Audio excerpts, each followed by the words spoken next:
Welcome to the Chronically Well podcast, where we have real conversations with community that needs to be heard.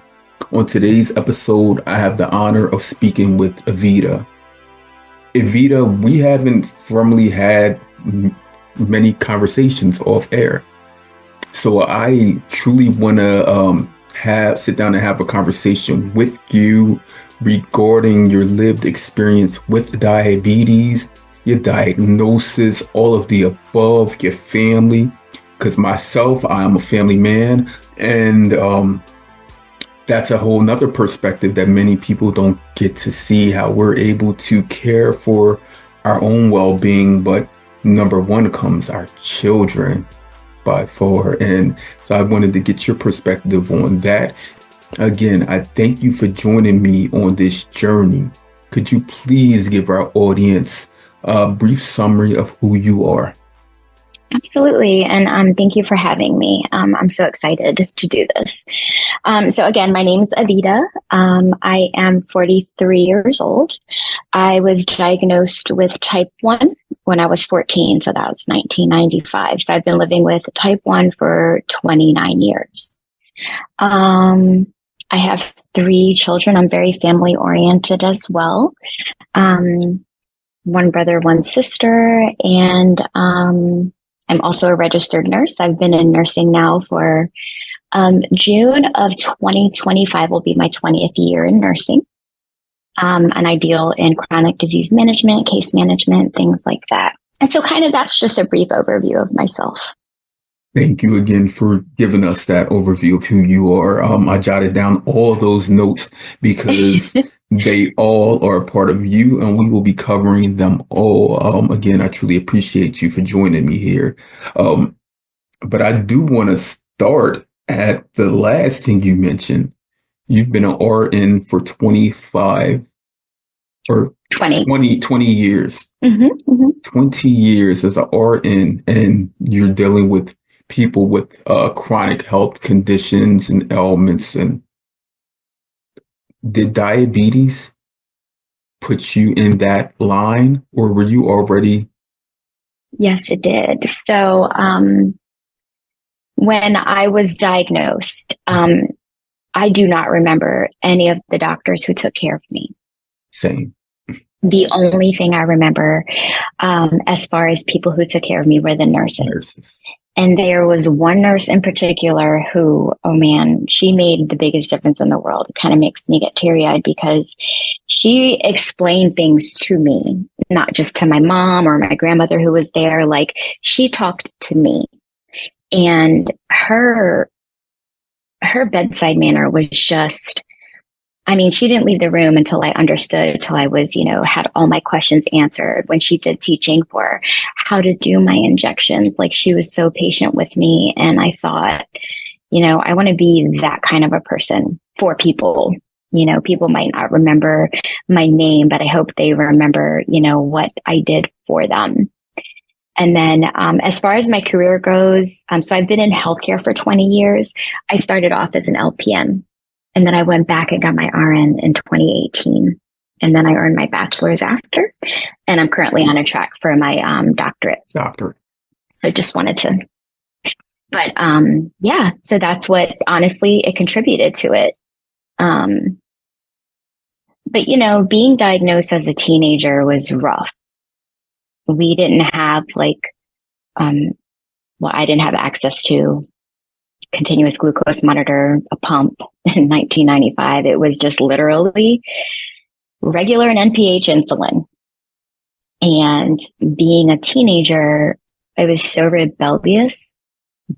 I didn't even want to give myself my own injections. I would make my mom do it. Tell them stories. I've heard them many times over and particularly from young women that did not want to give themselves those injections. It's a lot.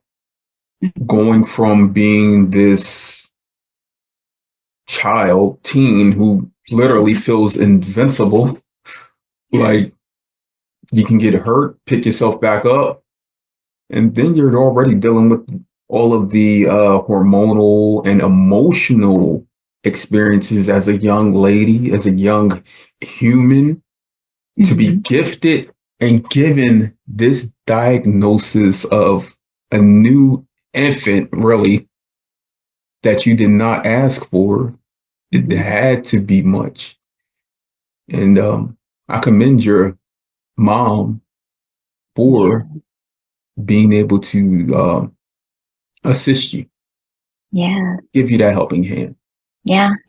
She was just scared. I remember when I was diagnosed and I was in the hospital, and they were doing our teaching of how to give injections, and we had to use oranges first to practice.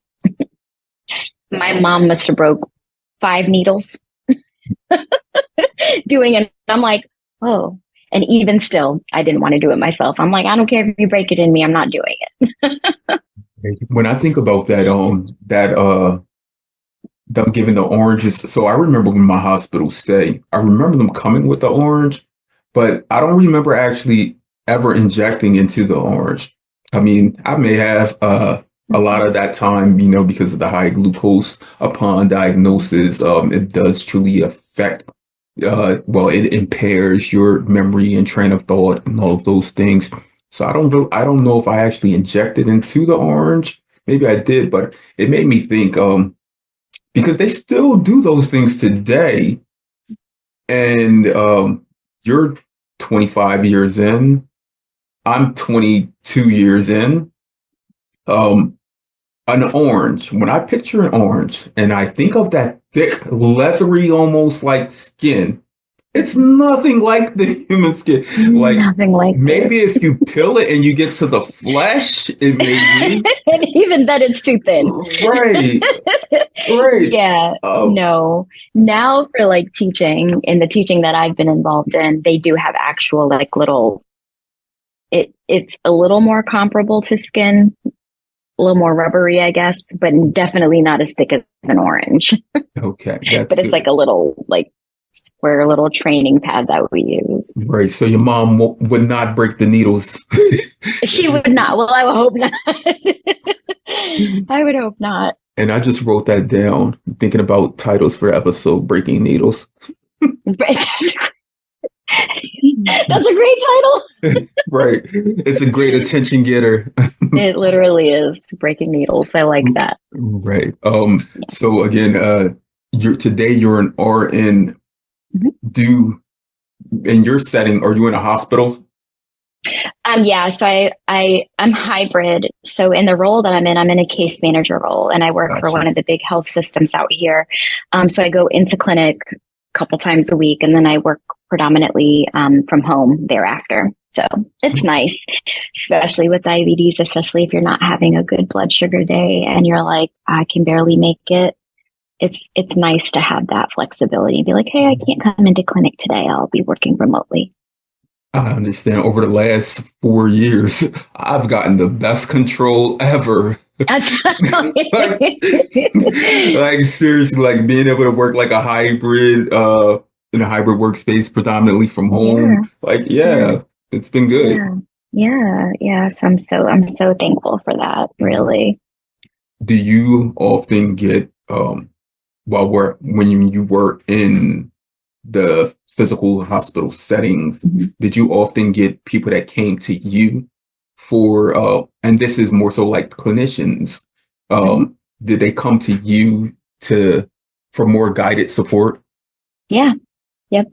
For that, like direct lived experience support. And I actually, I want to say it was back in like 2016 or 2017, I piloted a program for just diabetic teaching in the clinic. And I brought diabetic patients in. It didn't matter, type 1 or type 2. And we just did teaching, just let them bring all their questions, and they would come in 2 or 3 times a week. And after a 3-month period of time, we went back, rechecked A1Cs, and we had like a 60% decrease in A1Cs just from talking, teaching, and sharing our lived experiences.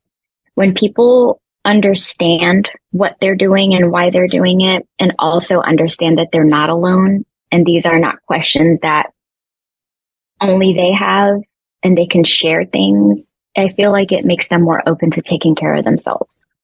which then gives them better outcomes. It truly and so does. It does. And we just had a small group of people. I can't even remember. It was maybe 20 patients, but it made a significant difference. It does. I told you previously, I just got off a call with the young lady from India, Diksha, and she's a psychologist, but she does predominantly work with um, young people with type 1 diabetes and the caregivers of young people with type 1 diabetes. And she also shares how if that education is available and gifted to these families, to these individuals, it helps lessen the burden that is living with this chronic health condition. And it gives support, helps build community, all of those things like you just spoke of. And that does help relieve that stress of this diagnosis. Like you said, you had a 60% reduction or decrease in that A1C. That's a lot. That's a lot. That's a lot. That helps. And many people don't know that until they actually receive that gift of support, that and that gift of community, that when that A1C does reduce, you are able to do so much more. I just said, like you feel better, your train of thought, just even just ideas and all of those things, like it just makes you like, wow. Yeah. And you say to yourself, I'm never going back. Yeah. Yep. Yeah. And then like us, they want to share that information with others. Yep. Keep it going. Yep. Yep. We appreciate you. I appreciate you as a person that does work in a healthcare field. I predominantly do my work in mental health, trauma therapy, and but my wife, she's actually works in the OR as a surgical assistant, and I know that there's a lot of trauma that you actually bring home with you also. You do. And you do. You being a caseworker, there's a lot of reviews that you have to go through. So again, I commend you on being that person, having that strength. Seriously. Thank you. Yeah. Yes. Thank you. Yeah. You're welcome. Now you were diagnosed in 1995. 1995. Let me think. What's going on in 1995? Okay, that's the year before Tupac was assassinated.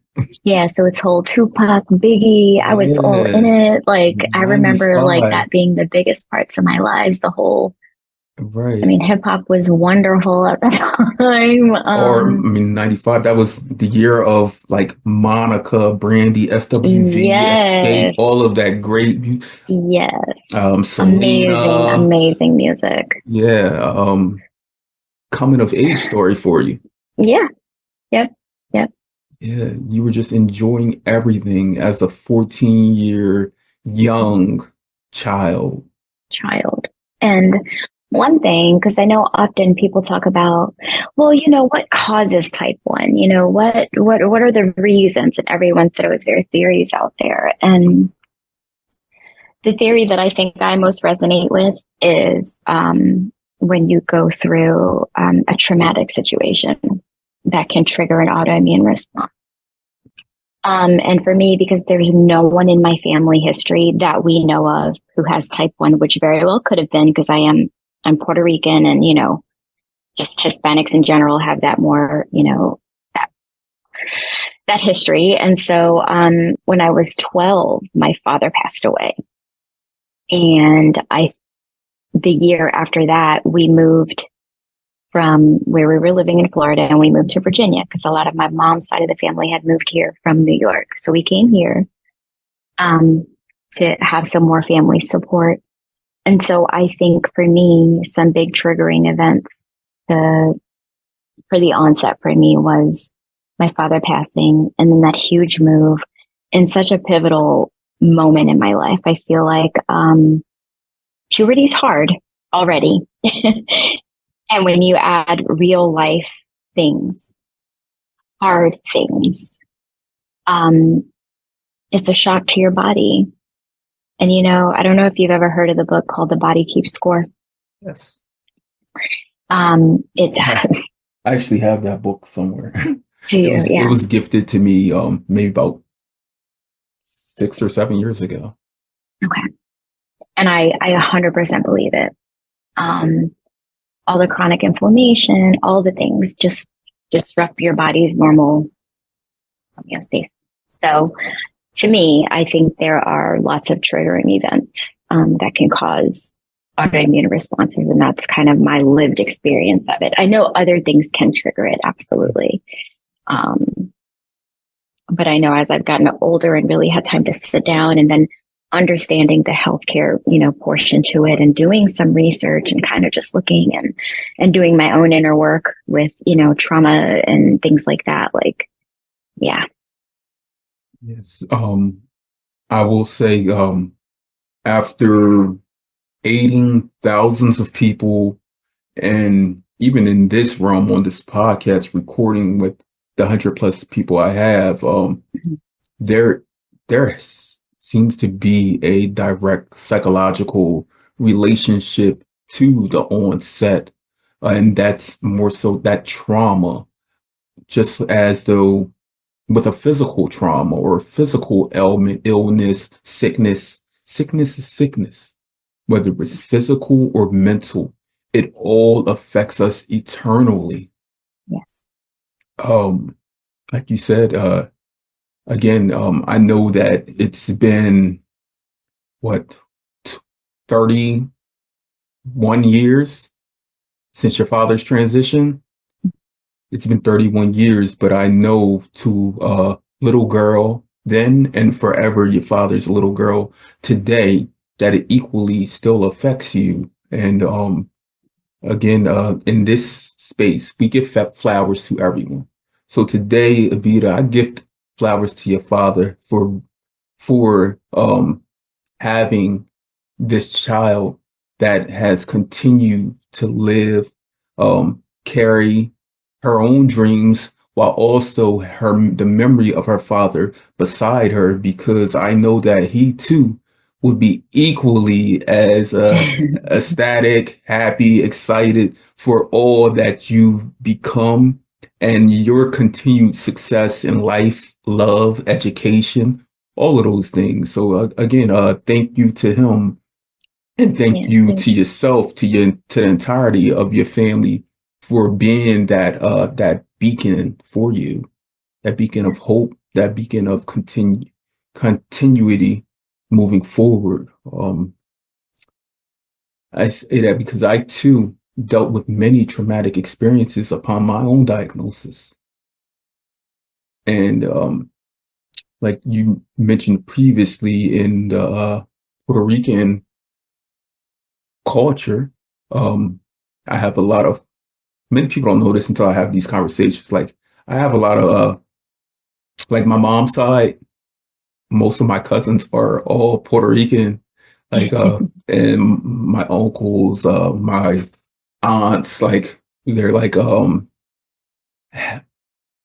we have indigenous cultures, Puerto Rican, African descent, all of that mixed in. Mm-hmm. But I know that when it comes to trauma, when it comes to mental health, psychological, emotional, those types of things, many of those things aren't put in the forefront. Right. Because there's so many, over the years I've studied and researched, there's so many different physical things that we're fighting against, fighting for, just to be somewhere near a level playing field. Yeah. And, like our grandparents were probably part of the silent generation.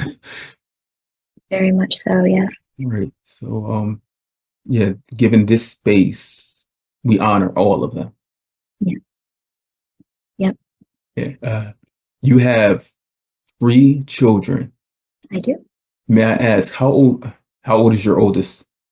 My oldest is 26 And then my middle is 21 and my baby just turned 12. Okay. So your oldest is 26. Yes. So I had her when I was a senior in high school. That rebellious. Mm-hmm. So I fell in love at 15. And man, life was crazy. You know, that I was that in love, crazy teenager driving my mom insane. And my senior year, well, that like end of my junior year, found out I was pregnant. And, you know, of course I'm going to have my baby. And that's, you know, my belief.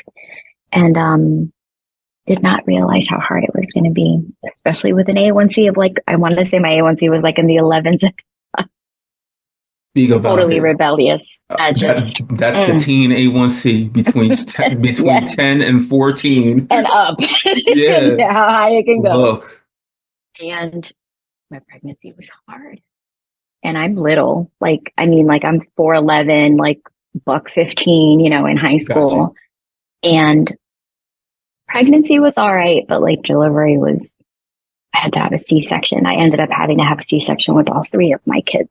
Mm-hmm. All of my pregnancies were hard. And my very last one for my son, actually with my daughter, my body wasn't producing enough red blood cells to keep up with, you know, growing a baby. Mm-hmm. And so I had to have a couple of blood transfusions and I ended up having her early. She went into the NICU, but she's perfect. Thankfully, thank God. And then with my son, by the time I hit 4 months in my pregnancy, I couldn't work. I was exhausted. I had to have blood transfusion after transfusion. And then I was going for iron infusions twice a week. The minute I hit 36 weeks, I was like, I don't think I can do this anymore. I delivered that day. And then I opted to get my a tubal ligation. I wouldn't survive another pregnancy. Right. Not like that. So, but amazingly, my blood sugars were great in my last pregnancy. Mm-hmm. Like amazing. And I wasn't on a pump yet. I was still doing like insulin pen, like a Lantus, like a long acting, short acting. But blood sugars were great. And I ate white rice every single day. It's cultural. Yes. I was just talking to someone about that, and they were like, I eat white rice almost every day. I was like, understood. And yeah, but now, like, if I look at white rice, my blood sugar goes up 30 points. I'm like, all right. Well, you gotta freeze it. You gotta chill it first. And that's right. Let it cool. But that's not the good part. I know. You need the hot right off the pot. Yes, right out the pot. You know. Yeah. Yeah. So you've had 3 children, you mentioned, with diabetes while having diabetes. Mm-hmm. I asked first about your oldest child because I was like, you were diagnosed at 14, going on 15. So by 3 to 4 years later, you was having a child. And I was like, I know typically for a young person when diagnosed, especially as a teenager, it takes 4 to 5 years at least before they get any kind of like understanding truly of what this is, because again, they're dealing with so many other aspects of growth and development and hormones, all of those things. Like I'm sure by 14 you thought you were an adult. And by 18, definitely you were an adult. I've grown. You were grown, all out and about. I was also. Yes. So that original experience while birthing a child, did it help you moving forward when giving birth to your other children? That's what I wanted to know. Yes. So when I had her, I was still in that, I was, doing my own injections at that point and finally, taking responsibility in that aspect, but I still was not eating properly and doing the right things, but I would take my medicine, insulin every day. Okay. It wasn't until I was working as a CNA, I was in school, I was in college, working as a CNA, taking care of the baby. And a person came in with an amputated, an above the knee amputation because of diabetes. And when I saw that, like when I physically saw that and had to take care of this person, that's when it, like, that was my moment when I was like, I don't want to be like that. I can't be like that. And when I hit 20 years old, I went to this endocrinologist. Shout out to Dr. Wickham.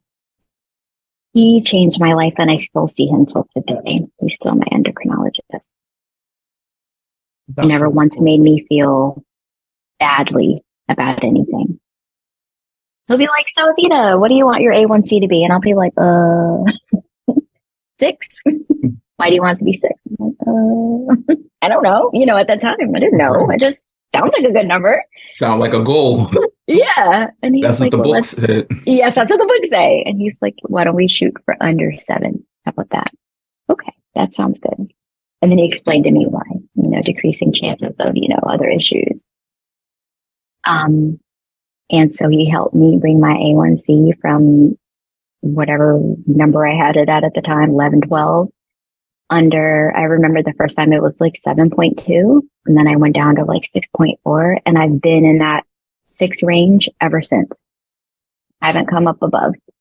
And like, myself, right? Like it took a while to get there. I'm proud of you. Thank you. Because many people, they do ask, they're like, how are you able to maintain that under 6 A1C for so many years? And sometimes I'm like dumbfounded, like, because I mean, once I get there, it's almost like if you ever have stopped eating something, like I'm not ever touching that again type of thing.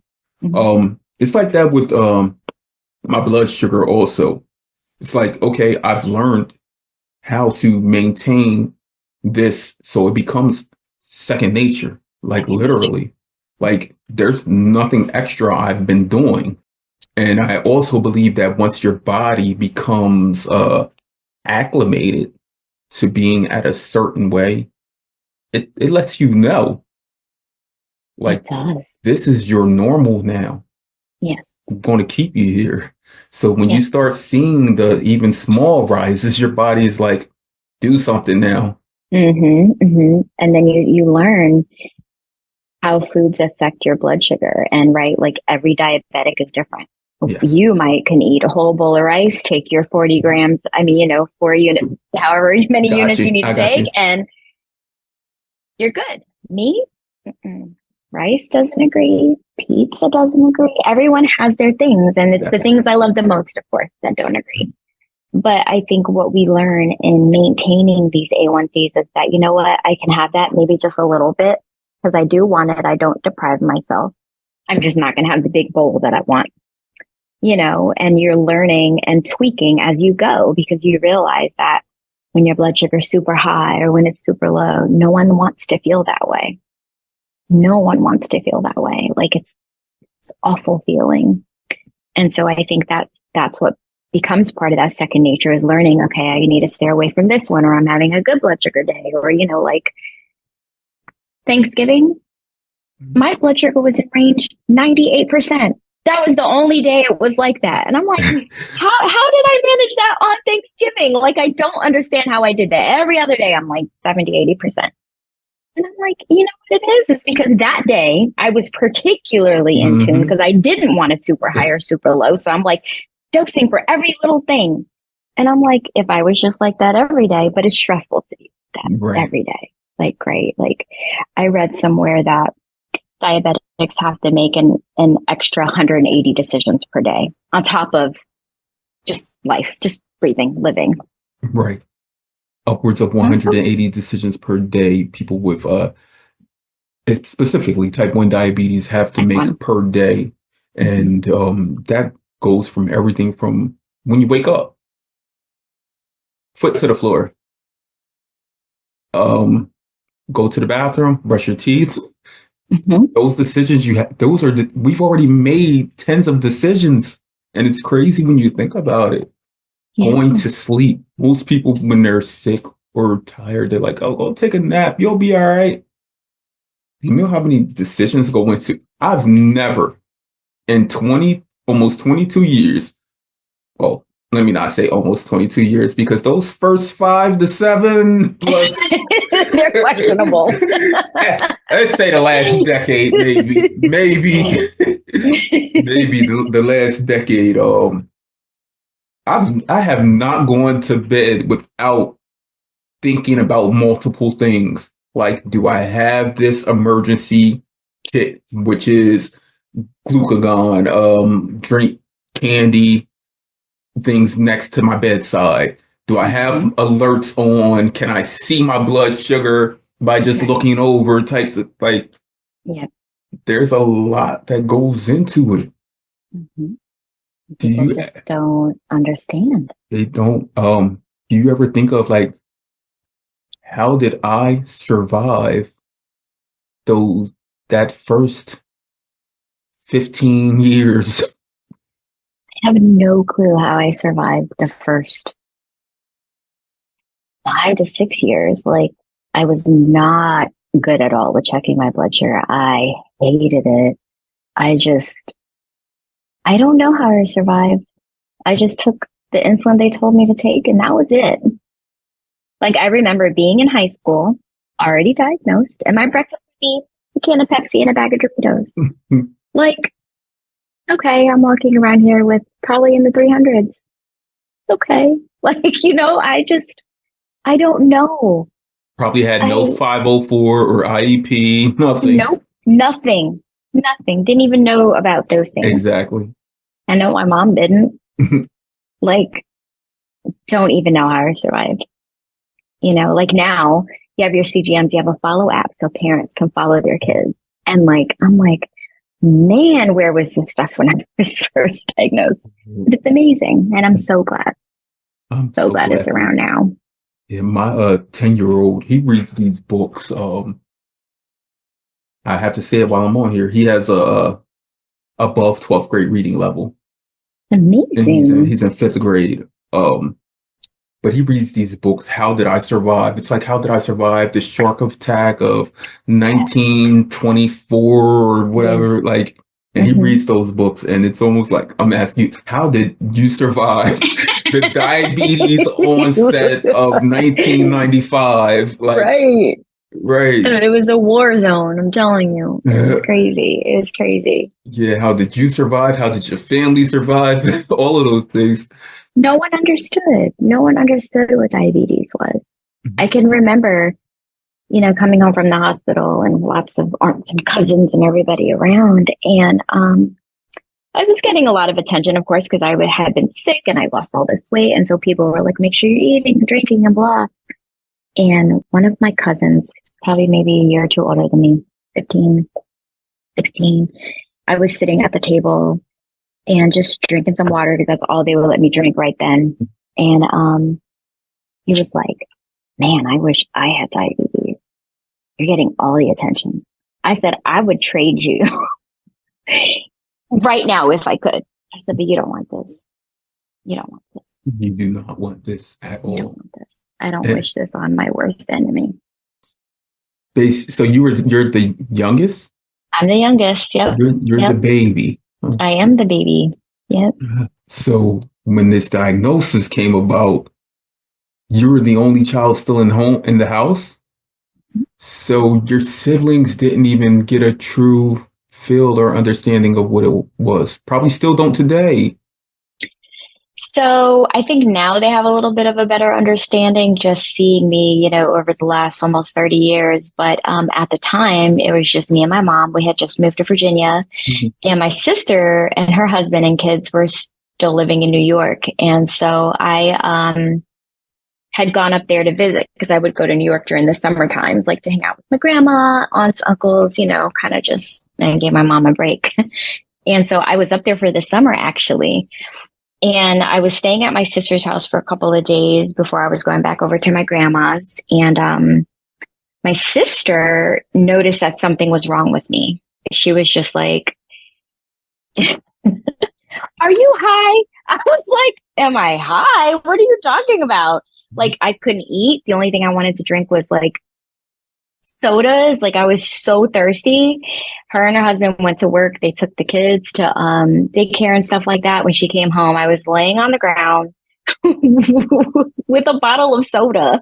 And I was like, I'm just so thirsty. She was like, you're high. I'm calling mommy and I'm taking you to the hospital. And I was like, I'm not high. Like, little did I know.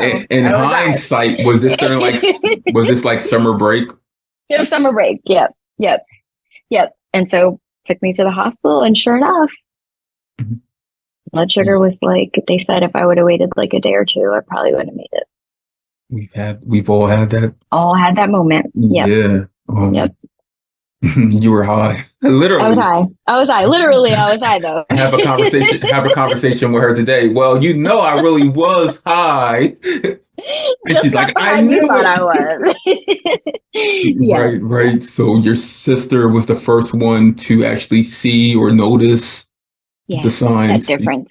Yeah. Because they come on so drastically. Like I mean, your mom was in Florida at the time? She was actually in Virginia. Virginia. Yeah. Yeah. So she hadn't seen you, and that was before FaceTime, even before like the days of our era. We grew up with we had AOL. Yeah, it was before that. Because AOL was like, what, 98, 99? Right. Yeah. So before any of that, we were still dialing up. Hello. Yeah, there was literally no video calls. I mean, if you had someone who you liked, you may have sent them some photos, right? Like via the mail. Via mail. Yeah, kids are like, young people today are listening. Like, what do you mean? Yes. We sent away photos we never got back. Right, some baby pictures. I remember those days. That's messed up. Mom will never know. They'll never know. I love it though. I'm thankful to have grown up in that era. Same. Nothing recorded. Exactly. And we had no one. We weren't. I mean, we were truly identifying like as ourselves. I mean, there were some people like in pop culture that we may have loved, adored. Like Tupac is my heart forever. Like that's my guy. But I mean, I didn't want to be Tupac. Right. I didn't copy his every move. I didn't know who he was going on a date with, who he broke up with. Right. We didn't know any of that unless it was on some diss tracks. Right. Or unless Wendy Williams mentioned it. Right. Wendy Williams, right. Right. You were diagnosed in New York. Do you remember the hospital or? Yep. I was at Stony Brook. That was that. I ended up at a really good hospital. Yep. Okay. So thankful that I did, end up there because they were amazing. So I remember my mom was so panicked when my sister called her, told her I was in a hospital. She just found the first flight and got there, and she thought I was dying, she had no idea what was going on. She didn't understand. And we had just lost my dad, 2 years before. So she was just like, she was still in shock from that. So it was definitely tough. It was tough, but we made it. But yeah, my sister and my sister more so because she works in the healthcare field too. She's a medical assistant. So she's really got a better understanding of what type 1 is. And she's very, very, very supportive. My whole family is. They may not understand, but they know when they hear something beeping. They're like, Evita, are you okay? I'm good. Right. Yeah. And that's great that we do have the technology today that truly has advanced and made living with this chronic health condition less of a burden, a little bit more at ease. Even for the caregivers, they don't have the many unknowns. Because when we think about living with type 1 diabetes, at times a low and a high could look identical. And pre-technology, people were treating whatever. Because, I mean... Just didn't know. We didn't know. When we think about like test strips, we weren't test strips were very expensive back then. They're expensive today, but when you think about like the cost of technology, I remember like going months without getting test strips because I couldn't we couldn't It's afford them. expensive. Yeah, it's expensive. Yeah, and that was the technology before this technology. Before this technology. And if we were only testing, let's say, I'm going to say that I wasn't testing this often. I wasn't testing in the morning, lunch, and night. I wasn't testing in the. I was testing maybe once every few weeks. Yeah, because the And strips are expensive. they were expensive, and there weren't the resources that are out there today. Right. There's so many resources at hand where if you are without um, one resource is another person, a community, Hmm. resources within whatever clinic or hospital you go to, you attend, they may have resources, resources within different government settings. Like Hmm. I know here where I live that we have a diabetes emergency fund. Oh, wow. Yeah, where it's $500 per year. That's So like great. if I'm without CGMs, Hmm. I can tap into that $500. Once I have to reach out to like social services or whoever, Hmm. and I can tap into that $500 and you can do it up to twice per year. That's excellent. That's excellent.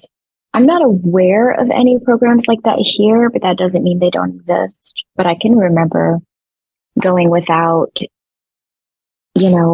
a pump and CGM because I couldn't afford it. And this was, and I make a decent living, but last year, so I currently work for VCU Health System, which they have great insurance coverage. But prior to that, I was working for a private company, and with their insurance, I was spending anywhere between $300 to $500 a month just on supplies, to the point where I thought about going just back to the pen and just using, a glucometer until I could figure things out. Cause I was literally going into debt just to live, just to survive and to have it be a little more convenient for me. I really contemplated it. But luckily, this new position came up, and thankfully, like, I have a $0 copay on a lot of my stuff. And then my pump supplies are what kind of cost me the most, but nowhere near the 300 to 500 I was spending. So it's been life changing for me. And so I can't imagine, those who don't have it, and their insurance coverage sucks and they just cannot afford it. So they're just doing what they can to get by. And I think that's so sad. It's so sad. And you think about other countries who, their supplies are free. Insulin is the cost of what it costs to make it, not, increased by 500%. Like, it's not right that, we have to deal with that. We literally need this to live. If nothing else, we need the insulin. And it's awful that we have to deal with that. I was thinking when you mentioned that previous um, job where you were paying $300 to $500 per Mm-hmm. month towards those supplies, and I was thinking like the people who work next to you who may not even have children, families, like, and they have that extra and it's not even an extra 300 to 500. It's a $300 to $500 you should have. You made, you Right, worked and you made. right. Like if they were to get sick, catch a cold or whatever, okay, they can go get a prescription filled that may cost like $2 or something. But you, on the other hand, like you have to pay into this or you're going to be reducing truly your well-being. Mm-hmm. Yep. And I speak of this often because I do tend to like I'm all about being on an even playing field. Everything in life, nothing is fair, but we should somehow be trying to meet that with like care, Yeah. love, all of those things. And I've spoken to many people who were like who've truly been upset about working in certain fields and having the person next to them doing the equal job and getting paid exactly the same amount, but the job chooses a certain coverage, a certain insurance. And when someone brings it to their attention, like I have to put this much into, and they're like, that's not so, that's your health. Right. And it's all like, how can we globally, first here in the US, how can we make it to where because of our own income base or living experience, health concerns or whatnot, how can we make it to where we don't have to continuously struggle or look at other people with that look of like, why do I have to do this and you don't? Like Right. it's not something that they did and it's not something Yeah. that you did. Right. But there's a Right. big brother out there that's controlling all of this. All of it. Yep. Yep. Yeah, like it's hard. Because when I was speaking to a young lady from India today, she was saying that even if you're low income, there's a tax on, they don't have CGMs in India. They have You don't. flash glucose monitors only. Oh. No continuous glucose monitors, only flash. Libre. Um, Yeah. and there's a 18% tax on the flash glucose monitors. That equals 5,500 rupees, which is equal to between $64 and $65 per CGM that you must pay to have one, even if you're low income, government assistance. So many of the people in India do not wear glucose monitors at all Wow. because of the inaffordability. And Wow. a couple weeks ago, I shared a petition from India where they're trying to let get the government's attention to the cost of these of not only CGMs but insulin pumps as well, because Mhm. it's looking like predominantly only people who are wealthy are able to afford them.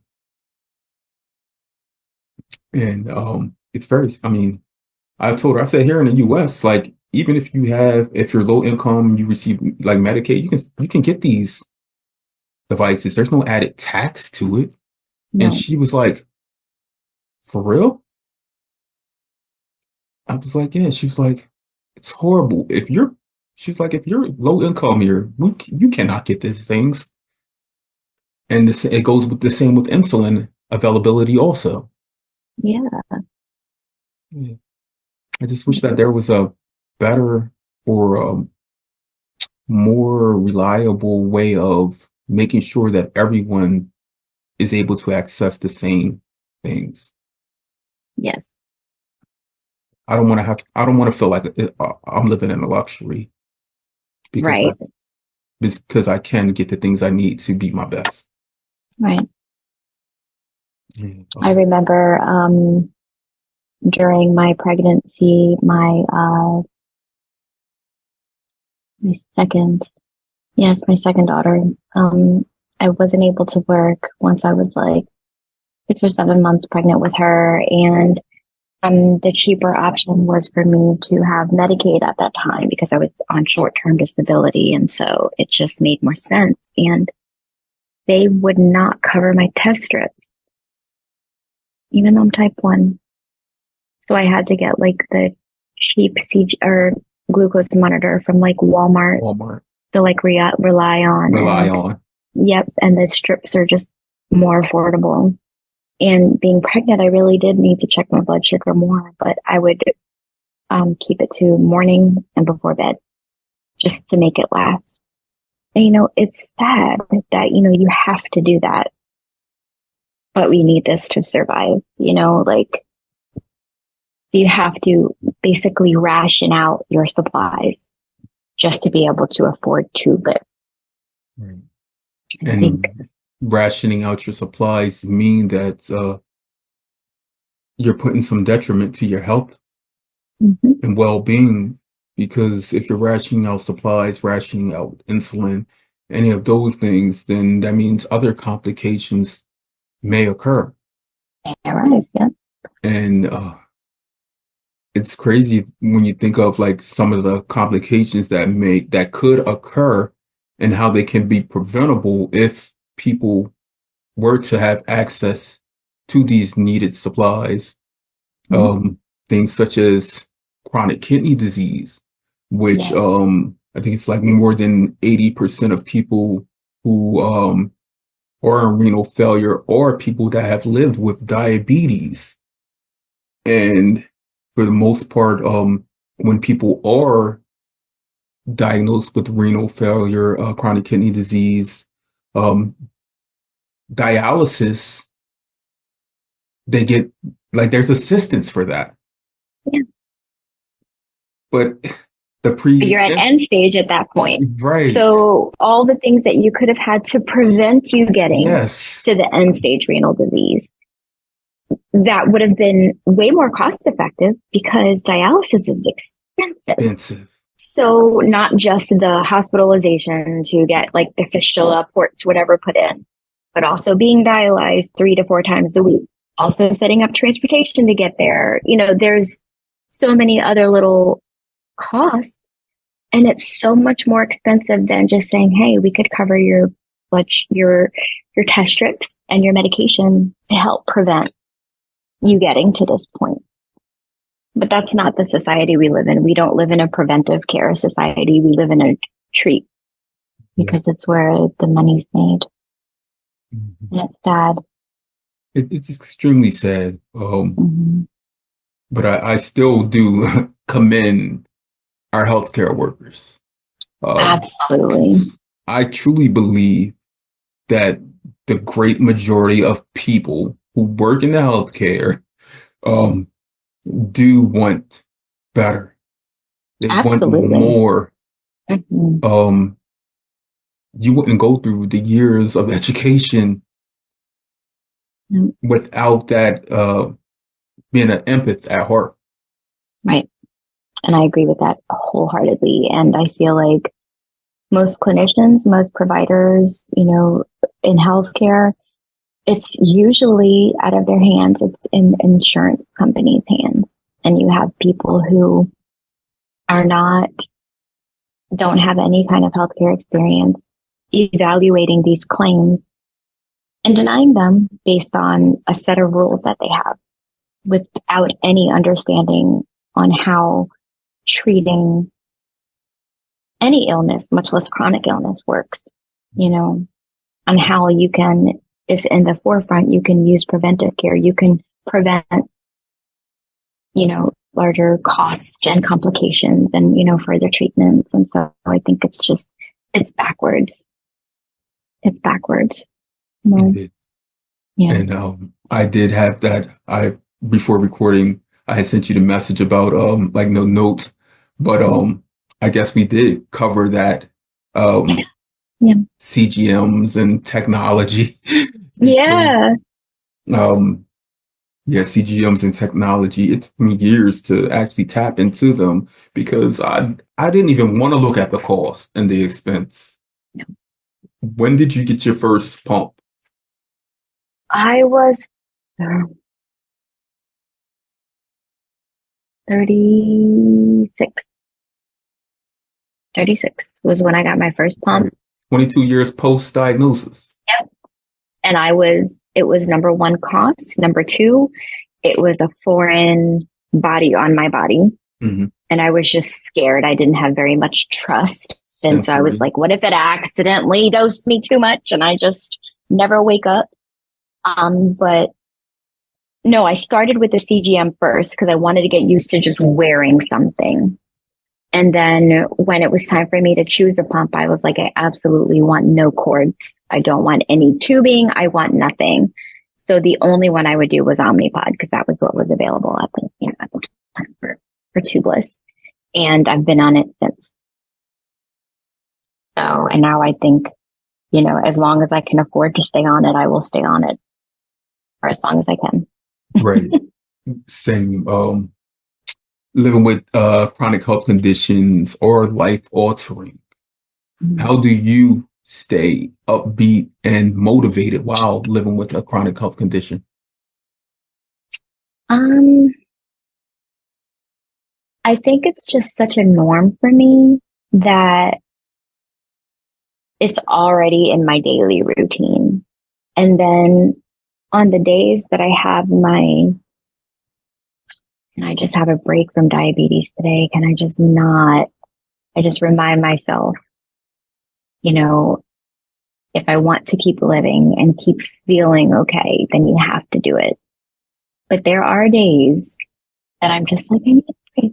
Like, I don't want to look at my blood sugar today. I don't want to think about it. I don't want to worry about how many carbs does this have? I don't want to think about it. I want to go drink mimosas with my friends and not worry about how much insulin I need to take so I'm not in the 300s.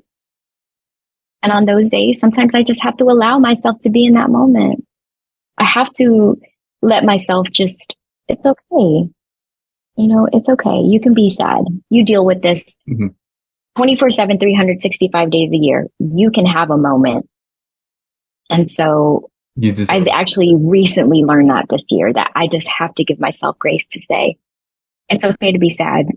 It's okay to not want to have diabetes today. Right. It's okay to mourn it. It's okay to mourn it. It's okay. I don't remember not having diabetes. Even though I was diagnosed at 14, I don't remember what it was like to eat something and not worry about it. Right. So the I think majority of our lives we have lived with it. So it's become a part of us. It is. We've now lived with it longer than we have not. Correct. And I think that's a big thing with anyone with a chronic illness, is to say to yourself, it's okay. It's okay to have a bad day. Right. Okay. So has diabetes over the years affected relationships, whether it's family, friends, significant others, children? Have it affected coworkers? Have it affected any of the relationships you've had?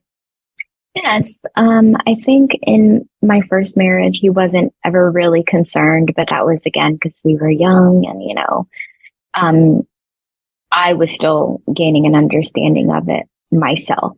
But, currently I feel very supported by everyone around me. Even the people who don't understand they ask questions. They're like, my favorite is, oh my gosh, my blood sugar's low. Oh, do you need insulin? I'm like, no, you're going to kill me.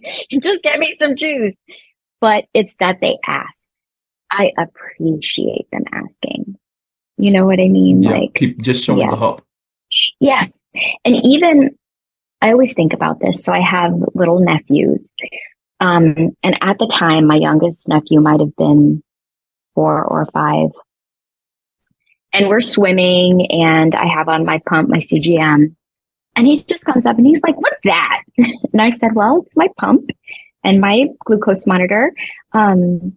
It gives me insulin when I need it. And this tells me what my blood sugar is. What's that? So trying to explain to like a 5-year-old, I'm like, well, every time you eat something, your blood sugar goes up. And for me, my body doesn't work to help me. So I have to use this to help me. He's like, oh. And then my other nephew, like literally a couple of days later, we had the same exact conversation. And then we're out eating somewhere and he looks at me and he goes, Evita, because he couldn't say my name right at the time. Evita, don't you gotta take your insulin now? And I was like, dude, thank you. And it's like, if little kids could take the time out to do that, just because they don't understand something, they can just ask you. And then all of a sudden they have an aha moment for themselves. Everyone needs to be like that. Like everyone. And I think back when I was not on a pump and was on pens and we'd be out somewhere eating and I'd like hide under the table to give insulin or go to the bathroom so people wouldn't stare at me. I'm like, if people were just kind or just mind their business, I would feel better. And I know other people who are like me would feel better, you know? Right. But overall, I'm so thankful because, you know, some people are not so lucky. My family will ask questions. They will ask what they can do to help, even if they don't understand. And I know that a lot of people don't have that. Right. Oh, yeah. And that's a great reason why I try to build the communities that I have built, because people need that voice of reason. They need that support, just someone to say, you can do it. Yes. Like, just like, just be present. Just be there. Don't try to fix it. Don't try to say, oh, you should do this or that. No, just sit here while I have my moment. Right. And if I need something, I'll tell you. And can you get it for me? Like, because even after living with diabetes for so long and knowing it so well, we still wouldn't trust another person to monitor it. No. Like, not at all. We do whatever we can to avoid the hospital first. Yes. Because the first thing they want to do is take off your pump, your CGM, and start you on a sliding scale. Right. And I'm like, why in 2024 do we still have a sliding scale? Like, I will never, ever understand. Right. I remember a sliding scale back in 2003. And I think at that time I probably was on a 70-30 mix, regular NPH. Oh my gosh, I do not miss those days. Not at all. So yeah, having family, having community means a lot. That's just people being present, being supportive. Just a couple months ago, me and my oldest son, he's 16, and we were in a car. I can't remember. We were going somewhere, and I'm like, my pump had like failed while we're driving, and I'm like, can you reach into my bag and get my pump Omnipod?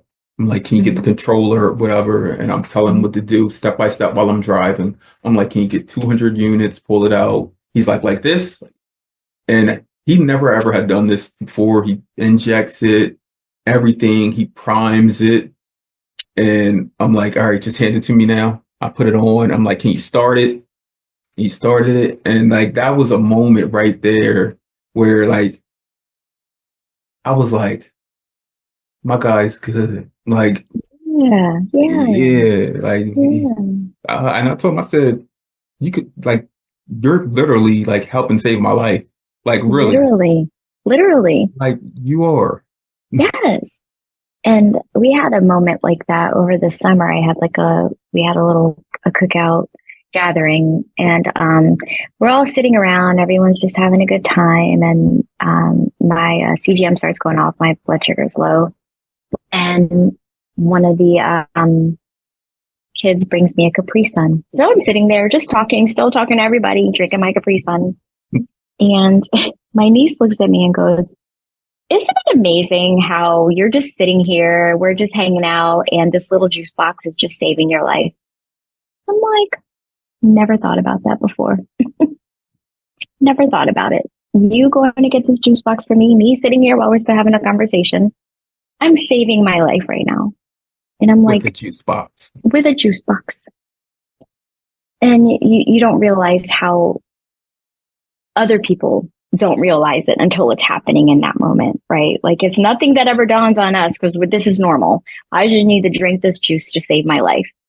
But when other people point it out, you're like, wow, that is definitely the truth. Definitely the truth.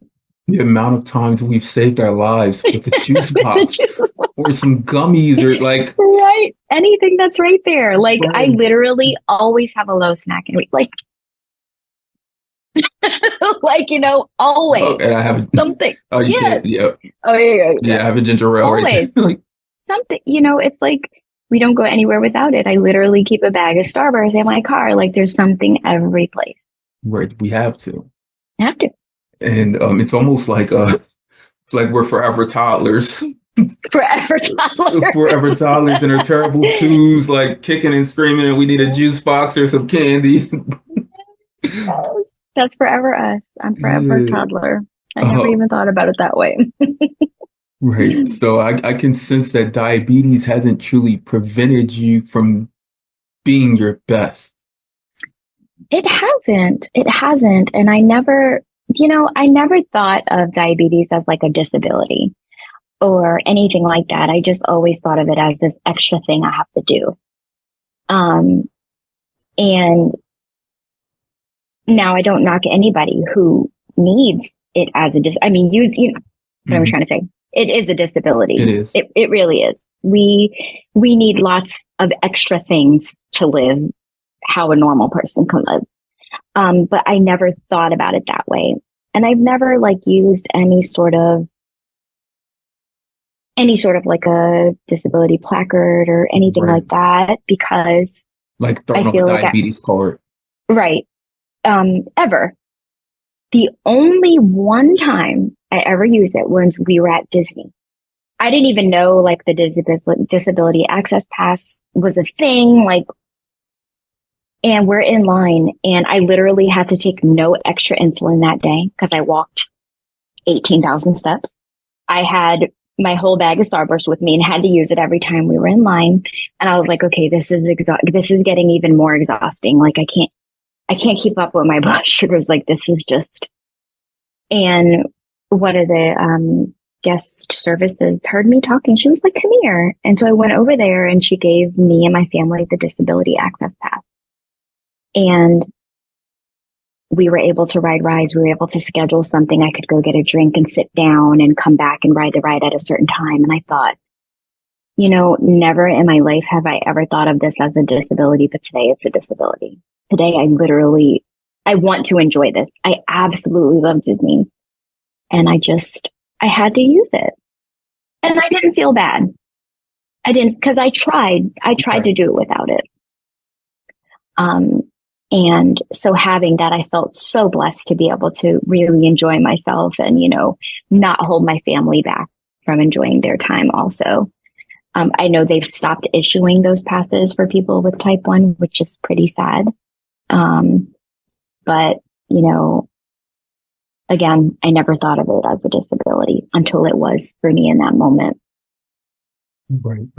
You were Yeah. physically able-bodied until that moment occurred. So it's almost like, should it be a preventative step by offering it, or should it be based on if something were to occur? Right. Right. Hopefully, Right. someone's able to catch when that thing does or Does happen. occur. Yeah. Because Yeah. I had a similar situation at Six Flags last summer, where my kids had to run to the fountain and get me some soda because my Yeah. blood sugar had dropped to like 40. And I'm sitting there on a bench and I'm like, I couldn't explain to them what was going on. Yeah. And I'm Yeah. like, just go get me something, some juice, something. And my Yeah. kids are like running around trying to get it while I'm sitting on the bench. Yeah. Yeah. And you're like, it's hard because it's not only hard for you, but it's hard for the people who love you, right. because then they get panicked and they're like, what do we do? So having something like a access pass for somewhere is helpful for people like us, Right. And I wrote down a juice box stipend. No, seriously. Like literally for grown up, we need some juice boxes. We do need juice boxes. They should be free for us, little juicy juices or something. I don't know. Right, right. Have you ever imagined your life without diabetes? Yes, Yes. I have. I have imagined it without it, and just the thought of how much money I would save, and maybe I wouldn't feel so tired every single day of my life, just to not feel tired. Right. Mhm. I mean, not even having to think about it. Like, Right. Like most people get up every day and they don't think about anything but what they need to do. I can literally just wake up and go to the gym. What? I don't have to worry about, oh my gosh, I need to first Wow. drink this juice box and have these gummies. And then I got to watch my blood sugar while I'm at the gym. Right. And Where I need to bring my blood before sugar my feet even down. hit, right, before I do it. Right. That's But movie us, effect. before our feet hit the floor, we get up and look at what our blood sugar is like to start our day. That's the first thing. If you've made it through the night without a low. All right. Thank you again for gifting me your time and space. Thanks for having me. Um, First, is there anything that we did not cover that you wanted to cover through this recording? Um, Not that I can think of. I think we touched on a little bit of everything. Okay. I'm just making sure that I'm doing my part.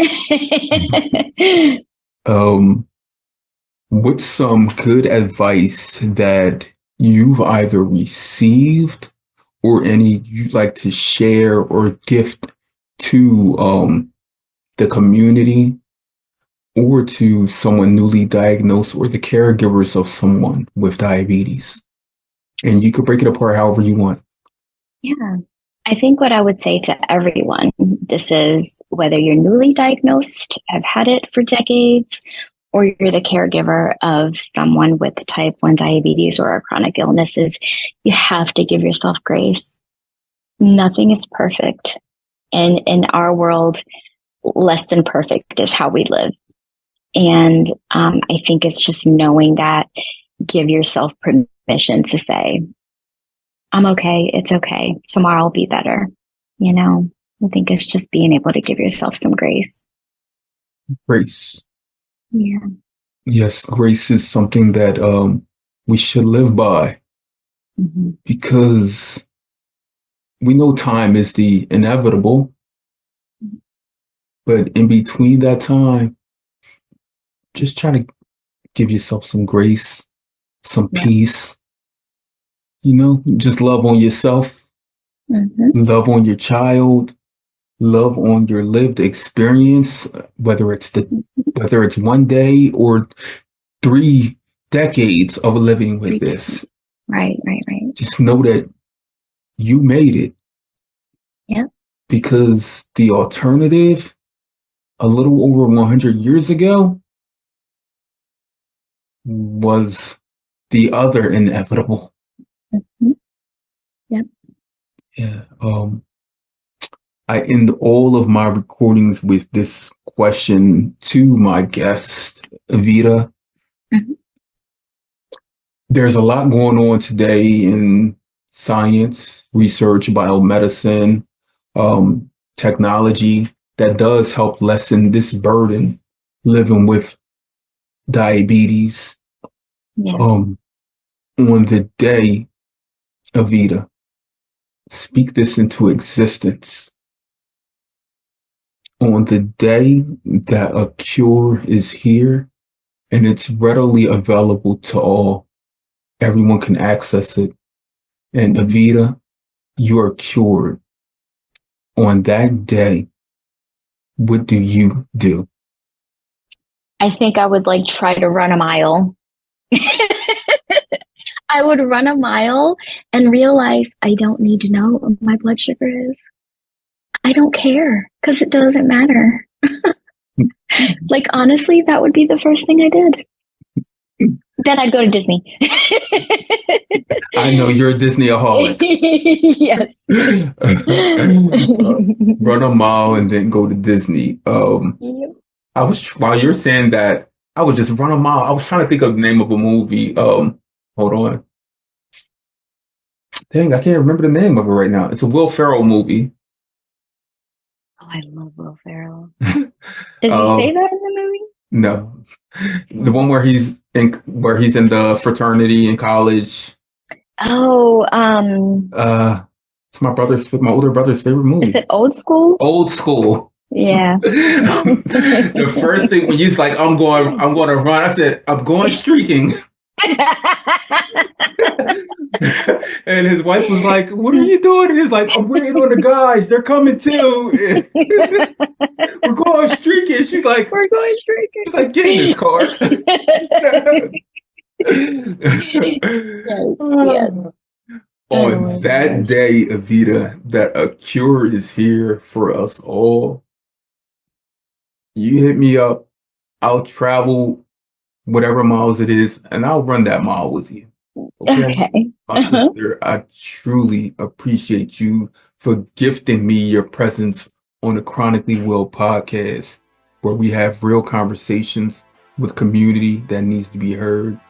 And Evita, you are someone that truly needs to be heard. Thank you. Thank you. Thank you so much for having me. I appreciate it. I appreciate you.